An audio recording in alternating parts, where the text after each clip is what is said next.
Hi guys, it's Angie with Fun Endeavors Tie-Dye Lab. Today let's make an incline twist shirt.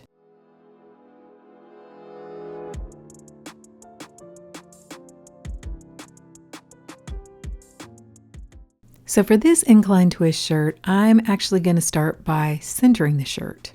And this process is going to go pretty fast, but down below in the description for this video, I have a link to another video which shows how to center a shirt. Essentially what I'm doing when I center the shirt is I'm getting both halves of the fabric on the front of the shirt right up next to each other and both halves of the fabric on the back of the shirt right up next to each other. That way whenever I apply the dye or do anything else to the shirt, when the shirt is completed and you look at the front of the shirt, both halves of the fabric on the front are going to look pretty much the same, and the same thing with the back. Now that the shirt is centered, I'm going to do the twist portion, and I'm going to grab an area just about level with the armpit and just begin to twist the shirt. This shirt's going to be a little bit thicker because it is several layers of fabric. And it's also going to be a shorter twist. Depending upon where you start your twist, sometimes the shirt or the twist can be pretty long. So it's kind of nice to have a little bit shorter twist. It's going to fit nicely down inside of the piece of vinyl guttering. So I'm going to place the shirt down inside of the vinyl guttering, and then to keep it from sliding out of the guttering when I incline it, I'm going to tie a piece of kite string around the end, and then I'm going to clip that kite string to the end of the guttering with a metal clip.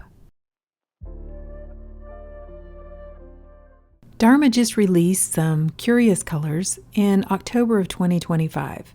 And so these are special colors that can't be replicated. They used to call them muck dye colors, but they've changed the name and are going by curious colors. The color I'm going to use, Bog Goblin, is one of their new curious colors. So the first thing I'm going to do while the shirt is laying flat on my table is I'm going to go ahead and place a layer of ice on top. And if you'll notice when I'm putting the ice on top of the shirt, I'm pressing it into the fabric. This fold or this twist, because it is pretty short, it's pretty thick, which means it comes up just about level with the piece of vinyl guttering. I want to make sure I have plenty of ice on top of the shirt, so I'm putting the ice on the shirt and then kind of pressing it in so that it pushes the fabric down and I can get plenty of ice on top. I'm also paying special attention to add plenty of ice at the very top. Sometimes when you do any kind of an incline, whether it's an incline twist or just a regular incline, if you don't pay attention, you won't add as much ice up at the very top, and that area will be a lot lighter on the shirt than the lower portion, because obviously the purpose of an incline is for the dye to run down.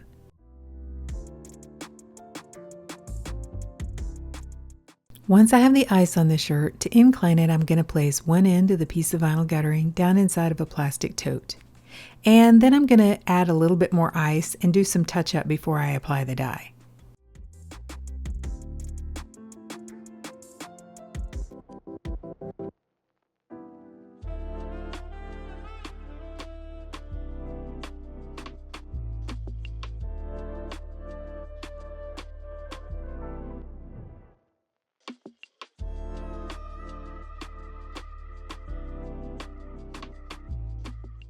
Then to apply the dye, I'm going to apply the dye over the top of the ice.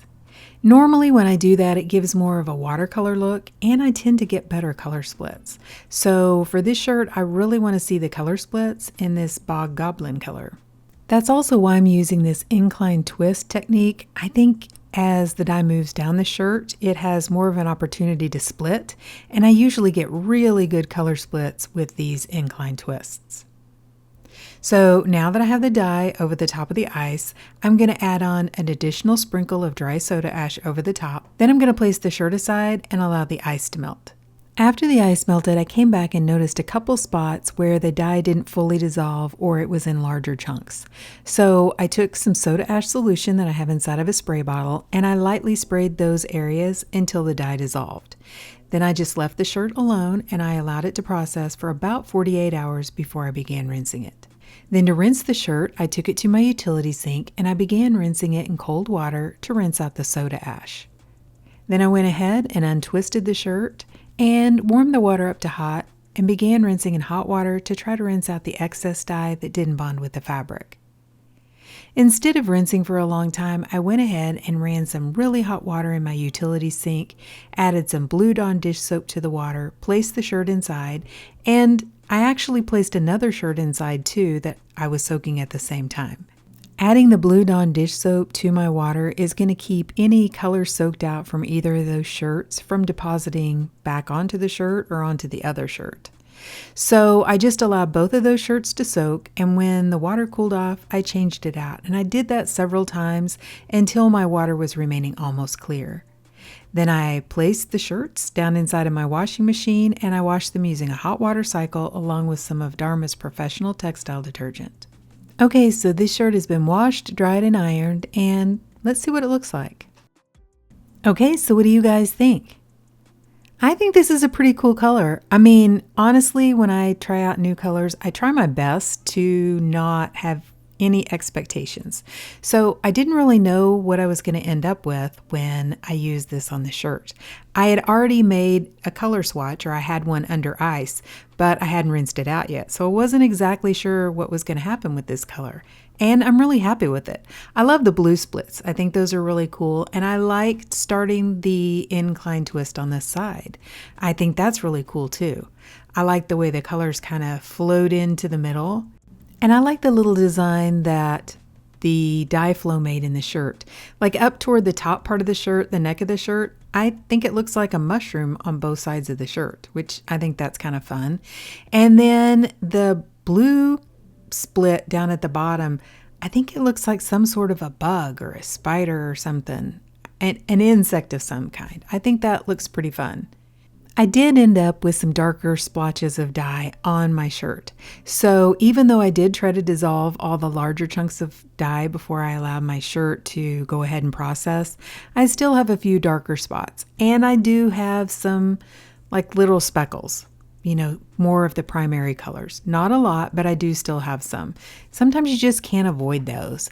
I personally don't think that they take away from the design though, and for the most part, I think this shirt turned out really cool.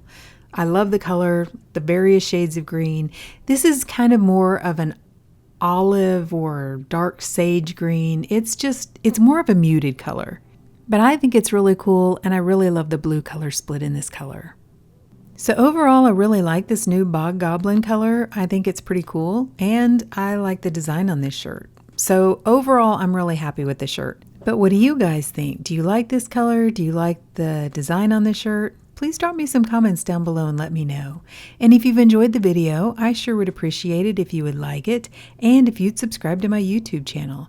If you'll hit the bell, you'll receive a notification whenever I upload a new video. Thank you all for watching, and I hope you have a great day.